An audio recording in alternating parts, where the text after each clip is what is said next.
Está começando Verso da Prosa, o som da literatura. Produção e apresentação, Stephanie Martins e Leobaldo Prado.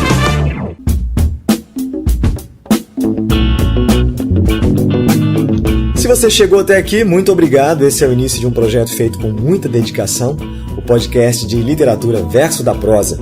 E nós esperamos que você goste. Eu sou o Leobaldo e nos próximos 20 minutos vou conversar com a Stephanie. A gente vai falar um pouco sobre a ideia e os objetivos do programa. Para quem está com pressa e quer partir logo para o primeiro episódio, fique à vontade para ouvir A Metamorfose de Franz Kafka. A nossa estreia já está publicada e disponível. Sejam bem-vindos!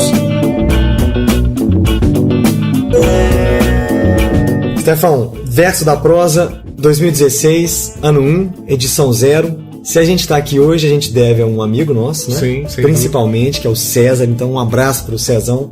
Vamos falar um pouquinho, então, sobre esse nosso projeto? É um prazer estar aqui com você, conversando sobre a nossa primeira edição do Verso da Prosa, o nosso podcast de literatura. Sim. Esse é o nosso projeto. Fala um pouquinho sobre essa ideia. Cara, assim... que a gente deve ao César. A gente vem digerindo fazer alguma coisa junto, né? Vinha digerindo, sei lá, há 3, 4 anos, mesmo antes, eu acho, talvez até de você mudar pra cá. E nós dois, em função de várias questões, fomos, né, nos alinhando, mas sem uma centelha, sem, sei lá, uma sacada que pudesse nos motivar e fazer as coisas talvez ficar um pouco mais fáceis. A gente precisava de alguém, né? Pra poder de alguém, né? E o dar César, esse rumo, né? Naquele dia, né, como sempre, aqueles encontros ótimos entre nós dois, o Gustavo e o César.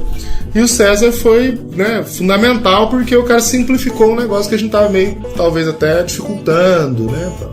Quando ele sugere pra gente analisar livros de vestibular. Muitos deles que nós gostamos, né? Como é o caso da Metamorfose, né? Que pra mim é um livro fundamental na minha vida, né? Tive a oportunidade de lê-lo pra, né, gravar o programa que a gente já fez. Foi a terceira vez que eu li e inúmeras novidades se apresentaram, né? O debate que a gente fez com o Bruno com a Cirlei, se não me engano, foi excepcional porque, né, me abriu algumas possibilidades também, que eu talvez não tivesse visto ou não estava preparado para ver da primeira e segunda leitura, né? Às vezes porque é muito jovem. Então, assim, a ideia de primeiro correr atrás de fazer programas a respeito dos livros do vestibular, que a gente, né, teve essa sacada do César, foi, eu acho que, importante para a gente ter uma meta, ter, né, esse projeto que a gente tá... eu acho que a gente pode dizer que o César deu a alma pro podcast. Sim. A gente tinha uma ideia, eu te procurei, tem um amigão meu e seu também, né, que é o Herbert, de Belo Horizonte, que, enfim, a gente tem muita vontade de fazer também um podcast junto com ele mora em BH, onde eu também morei, mas o César deu essa sacada, como você disse, deu pra gente uma missão, né, um rumo. Então o Verso da Prosa, bem entrando de solo assim no alma do projeto, é um podcast voltado para livros vestibular, mas não é só isso, a gente vai explicar muito bem. Sim. Mas isso foi fundamental, a gente agradece muito ao César. Sem ele talvez nós não estivéssemos aí para gravar o 6º programa. A gente estava até hoje tentando imaginar, né, vamos fazer um podcast sobre o quê? Então foi muito legal essa ideia dele e isso meio que define as primeiras edições, o objetivo do podcast. Lembrando, como eu disse, que não é só isso, a gente vai explicar, né? E obviamente também é o seguinte, o podcast não existiria se não contasse com a sua larga experiência no rádio, né? Acho que 2 décadas pelo menos, né? Ralando em BH, em várias rádios, né? Guarani, Oi FM, e isso é condição para existir, né? Porque, óbvio, nós dois fomos nos complementando em competências que a gente foi desenvolvendo ao longo da vida, acho que permitindo o Verso da Prosa ser um projeto decente, né? Do qual eu acho que tanto eu quanto você, a gente já percebe, até pela expectativa de muita gente em relação a ele, né? Assim, a gente que não tá lançando agora os 2 primeiros, né? Esse e Metamorfose. Dia 16. Estreia do Verso da Prosa, primeira edição. Vai ser o livro Metamorfose do Kafka, não é isso? Isso.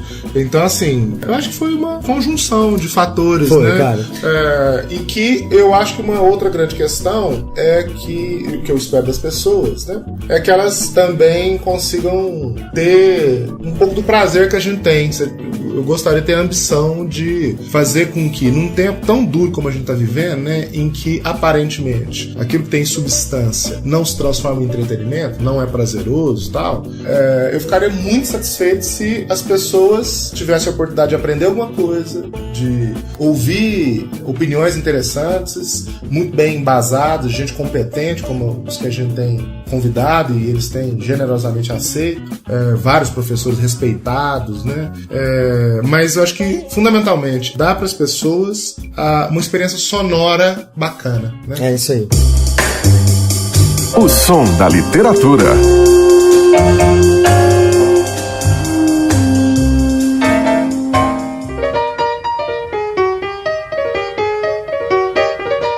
Eu queria só falar um pouquinho, já que você citou o lance do rádio, por que eu tive vontade de fazer esse podcast? Porque eu já fiz tanta coisa no rádio.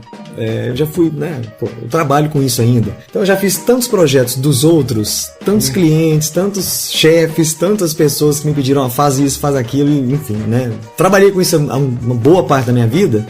E então eu pensei, por que eu não vou fazer alguma coisa que eu queira, do jeito que, né, eu imaginei, com um companheiro, um amigo como você que tem, né, com tantas ideias afins. Então eu pensei, já produzi tantos especiais, de tanta coisa que eu já fiz, boas e ruins, e enfim, deu vontade de fazer uma que eu gostasse. Então essa é a ideia do César. Então vamos deixar claro, o Verso da Prosa é a primeira temporada, digamos assim, ela é voltada para os livros que vão cair no vestibular da Universidade Federal de Uberlândia. Isso.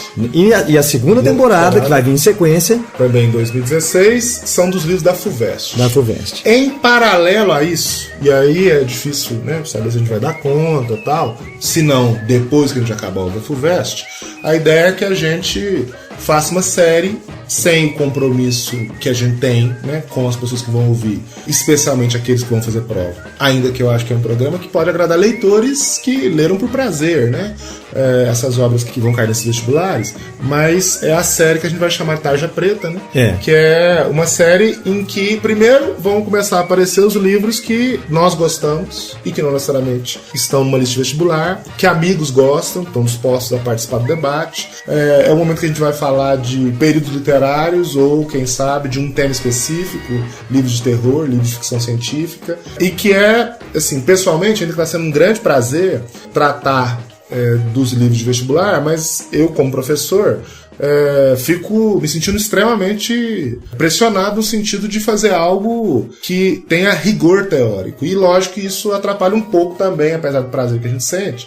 mas assim, de poder conversar mais livremente, sem preocupações, por exemplo, de abordar os temas mais importantes, de não fazer necessariamente um debate impressionista sobre aquilo que me tocou, ou que tocou as pessoas que participaram do programa. Então eu acho que esse outro vai dar conta de discutir livros, por exemplo, que pra mim, né, Paraísos Artificiais, do Baudelaire, acho quase impossível que ele apareça no vestibular.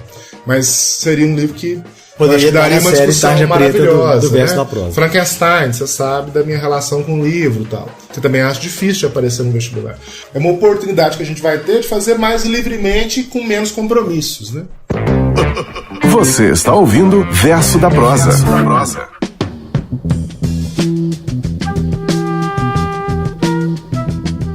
A ideia de fazer a análise dos livros para o vestibular, ela tem um caráter didático inegável, né? Vamos aproveitar para você falar um pouquinho o seguinte: é um podcast de literatura, mas não é uma aula. Não é uma aula, eu acho que isso é importante.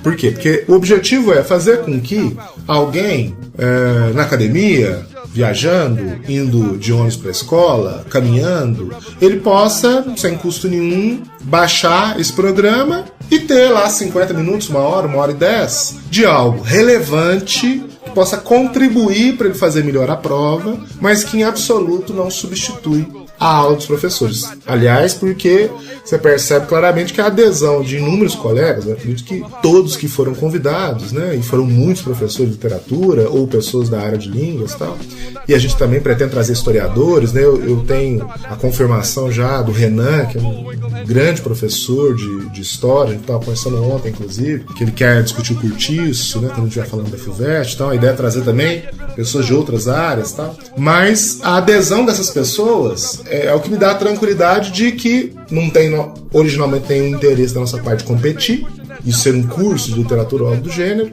E ao mesmo tempo também, o que me tranquiliza mais ainda não é só a nossa clareza em relação a isso, é a clareza das pessoas que dão aula e que entenderam o seguinte: é uma mídia que tem o objetivo de dar um reforço, ajudar, sistematizar algo que talvez numa aula não ficou tão claro para o aluno e a gente talvez possa oferecer uma outra oportunidade de aprender sobre aquilo.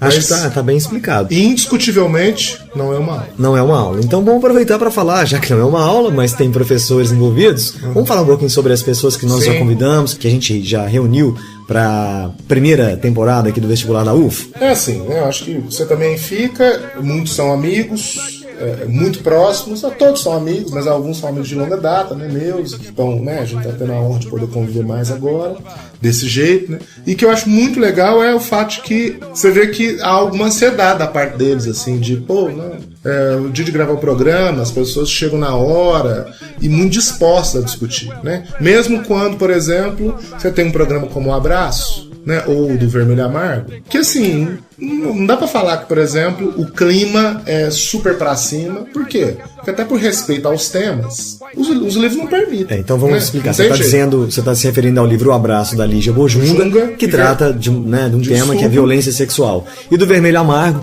que é um livro do Bartolomeu Campos de Queiroz, que enfim, fala da infância dele, e também um livro tomado, baseado na dor, nas memórias dele que são doloridas de infância. Então são dois temas complicados, né? Sim. Mas mesmo eles, por exemplo, pelo menos para nós que participamos, e a gente espera poder transferir isso para as pessoas, intelectualmente é muito instigante, né? Você vê esse povo extremamente competente que a gente tem no cercado, que é a Luciene, Carla, o Bruno, a Cirlei e outros, né, que vão aparecer em outros programas, a Flávia, que já veio, né, entender como acontece e acredito que vai estar com a gente também, sem contar, né, outras pessoas, Nilce também, que, né, a gente tem que pensar em possibilidade de agenda, mas é uma grande professora que eu acho que tem interesse no projeto, e tantas outras pessoas, Leda, Zé Ricardo, né, de grandes colégios, pessoas que dão aulas em grandes colégios. Então, assim, isso me tranquiliza, inclusive também por conta de ter uma quantidade grande de professores excepcionais e especialmente estudiosos de literatura. Algumas pessoas como eu, que também leio, estudo, mas não dou aula de literatura. De ter a oportunidade de falar sobre isso. É o caso da Luciene, é o caso da Carla, que faz pós-graduação em literatura, mas é da área, né, profissionalmente, de redação, português e tal. Pra mim, assim, né, conviver com essas pessoas já tem sido um prêmio. E contar com o apoio deles é tranquilizador também, no sentido de dar condições da gente entender que, primeiro, é um programa que tem interesse de contribuir, jamais de competir, jamais de substituir aula, nada disso. Nada disso. Verso da prosa. Literatura para quem precisa. Stephanie, então vamos falar agora onde encontrar o Verso da Prosa, né? Primeiro a gente tem a página, qualquer um pode visitar a partir de agora, www.versodaprosa.com.br. Lá, acessando a página, você já pode ouvir os episódios. Evidentemente, especialmente em relação à página, vai dar uns paus no início, acho que é bom esclarecer as pessoas. Legal você falar isso. Porque ela está sendo construída, ela está, né, em construção. Né? Tá em construção. Então vai dar pau. Mas vamos dar a cara a tapa sem problema. Agora, vamos imaginar que na própria página, por conta desse momento de testes e tal, a pessoa tem dificuldade. Aí vai ter no YouTube, vai ter no SoundCloud, vai ter no iTunes. E a gente avisa pelo Facebook também, pelo né? Facebook. Então, assim, o pessoal já pode visitar a página no Facebook do Verso da Prosa. Justo. Que aí já vai ficar sabendo, né, que dia que entra cada episódio. A ideia não é a partir do dia 16 de fevereiro, um por semana. Até completar os 8 livros. 8 livros que vão cair na UF. Aí a gente deve dar um prazinho aí e começar a FUVEST. A ideia, né, o sonho, até junho, julho, acabar com esses 2 projetos. E aí, acho que talvez até se a gente tiver fôlego. No meio deles, em algum momento, vem a série Tarja Preta. Agora, eu acho que de repente, acabou da FUVEST, foi ótimo, a gente tem um pouco de fôlego, tem pessoas interessadas, podemos fazer os da Unicamp. Mesmo porque é uma lista cheia de livros, eu acho que muito bacanas também fazer. O legal dessa ideia do César, né? Vamos falar de novo aqui. O genial disso é que é inesgotável, né? Todos os concursos que a gente pode escolher, eles são um mote para que a gente escolha livros fantásticos que tem aí pelo Brasil, né? Em provas de vestibular no país todo. Sem nenhum receio de qualquer pieguismo. Assim, é muito interessante você pensar que um cara longe de um centro, vamos dizer, mais avançado do ponto de vista educacional, assim, de escolas e tal, ele possa ouvir o nosso podcast e ir melhor numa prova, assim, como professor, né? Acho que como pessoa antes disso. É um negócio que talvez dos que mais me seduz, assim, por conta de você poder democratizar com, né, um monte de pessoas sem qualquer interesse financeiro, tal, imediato, ou até mesmo futuro, quem sabe. Mas assim, de gente querendo dividir o que sabe. É isso aí. E isso poder ajudar alguém que talvez teria poucas condições no vestibular e a gente contribuir um pouco com essa pessoa, talvez minimizar um pouco a carência dele, assim. E o fato do podcast ser uma ferramenta tão legal e acessível, né? Então, hoje em dia, todo mundo tem um computadorzinho no bolso que você vai lá e baixa. Aliás, vamos explicar então. Se a pessoa acessou lá a página do Verso da Prosa, por algum motivo não conseguiu ouvir, vai procurar no SoundCloud, a gente vai avisar no Facebook e nesse momento ou em breve, se agora quando você estiver ouvindo aqui esse podcast ele não estiver lá no iTunes, é questão de horas. Ele também estará cadastrado, se já não estiver lá no iTunes, então você pode assinar o podcast. A ideia é que ele esteja, eu espero quanto antes, em todos os agregadores de podcast, ele já esteja em todos os serviços acessível. Agora, o que se pode confiar indiscutivelmente agora é YouTube, A-Tracks e SoundCloud. É isso aí.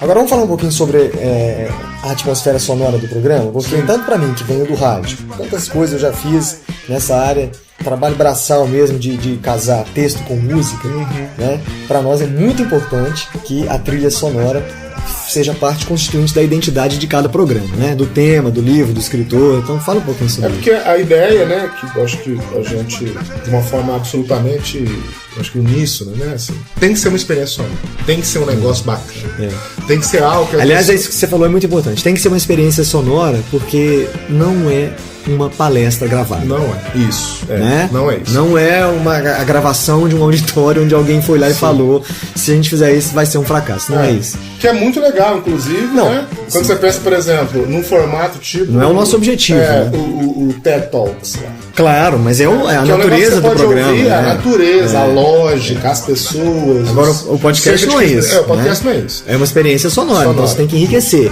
E a ideia é que a experiência sonora, pelo menos eu acho que a concepção que a gente desenvolveu, é de que as trilhas, os BGs e tal, não sejam decoração. Exatamente. Eles não sejam uma moldura. Exatamente. Pode até em algum momento ser uma moldura, mas que eles tenham um motivo, uma razão, que tenham uma justificativa. Lógica. Não necessariamente explicável de forma objetiva e direta, ou seja...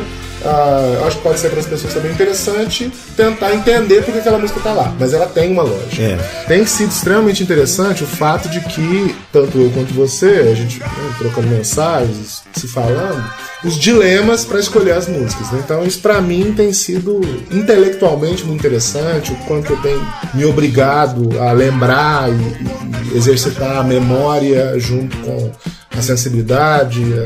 Você acha que é legal você falar um pouquinho então sobre as escolhas do Metamorfose, por exemplo? Que vai ser o primeiro programa? Por exemplo, eu acho que Metamorfose até acho que saiu mais rápido, mesmo porque é um tema menos perigoso, né? Da coisa da alienação, do trabalho e tal. Então a ideia que me surgiu, né, e que depois ela foi burilada, né? Por você. E que eu acho que é uma coisa muito legal, assim, não tem essa coisa de você faz um negócio, eu faço outro. Eu acho que essa coisa da gente meio que se completar. A gente já resolveu bem. É muito interessante porque evidentemente o trabalho vai sair melhor, né? Tem mais filtros, né? Mas especialmente esse da Metamorfose eu acho que foi muito tranquilo, ainda que eu acho que as pessoas talvez quando apareceu o Rage lá, né, Rage Against the Machine, eles tenham um choque. Mas isso faz parte da experiência sonora, ou seja, às vezes, talvez vão haver livros que a gente vai ser óbvio, porque a obviedade da trilha contribui para o entendimento. Mas às vezes, e eu acho que isso talvez até é a nossa busca mais frequente, é de que as pessoas se surpreendam. E outra coisa também, né? No final das contas, vamos lembrar que é totalmente subjetiva a interpretação. Então vai ter horas que o cara vai olhar e falar, nossa, nada a ver, não gostei, tem gente que vai não detestei. Vai achar horrível, vai achar ridículo e tal. Mas eu acho que... Democracia. Colocar as coisas que você pensa para o público, seja qual for, é correr riscos, né? Então, tô muito tranquilo em relação ao fato que as pessoas talvez não gostem. Não, mas também vamos lembrar que é uma ferramenta das mais... Vai gostar, literalmente quem vai ouvir quem quiser. Né? Então lógico, é um programa que tá aí, como você disse, para contribuir, mas assim, a gente não vai agradar todo mundo. Agora, por exemplo, tem casos como do livro Abraço, até pelo respeito ao tema. Dificílimo, né? Assim, para mim, pelo menos, tem sido um questionamento muito prazeroso de se fazer, porque me faz pensar, né? E seguramente você também, que tem 20 dias que eu tô digerindo, pelo menos, o que coloca, né? E só fomos resolver hoje. Mais ou menos nessa linha desse rock britânico da década de 80, aí, meio deprê e tal, que ao mesmo tempo eu acho que agrega uma atmosfera coerente com o Abraço, sem necessariamente ser depressivo de um jeito extremamente negativo, que eu acho que o livro já é pesado demais, né? Exatamente, esse aqui é o desafio, né? Quando você vai falar sobre um livro que já é complicado, você exagerar na dose, né? Na temática sonora, corre um risco aí de ficar muito carregado, ficar chato, por exemplo, pedante. No caso do Vermelho Amargo, que a gente tá testando, né? E eu acho que é interessante que de repente as pessoas vão poder dialogar com a gente a respeito disso também. A proposta que ainda não tá fechada, mas de tentar fazer com que o chorinho seja o condutor de Vermelho Amargo. É um negócio que me agrada e logo depois me desagrada um pouco, assim, mas esse exercício... Pra falar a verdade, eu ainda não cheguei a nenhuma conclusão, mas é bacana pensar sobre isso. Você tem razão. Então é isso, Stefano. Estou muito feliz, estou muito animado de dar vida a esse projeto junto com você, meu grande amigo de mais de 2 décadas. Mais um abraço pro César, porque nos deu essa ideia. Pro Gustavo, nosso irmão que estava lá no dia em que a gente teve a ideia. Então, assim, o Verso da Prosa estará disponível, então, em várias plataformas, como você disse. E quem quiser entrar em contato com a gente agora, como é que faz? versodaprosa@gmail.com ou deixa mensagens, né, públicas ou inbox no Facebook, que é a rede social que eu acho que, né, vai ser meio... A mais útil, a mais fácil, eu acho, das pessoas falarem com a gente, mas o e-mail é verificado. Muito bem, então fica o convite para... inclusive para pedidos, né? Por exemplo, pessoas que, não, eu queria demais... Esse livro, esse tema, né? Tal. Nós estamos aí, é isso aí, na medida do possível, atendendo. Então vamos terminar com um convite. Dia 16 de fevereiro, a estreia do Verso da Prosa com o livro Metamorfose, do Franz Kafka, que está na lista do concurso da Universidade Federal de Uberlândia, né? Isso. Até mais, então. Até. Você ouviu Verso da Prosa. Produção e apresentação, Stephanie Martins e Leobaldo Prado.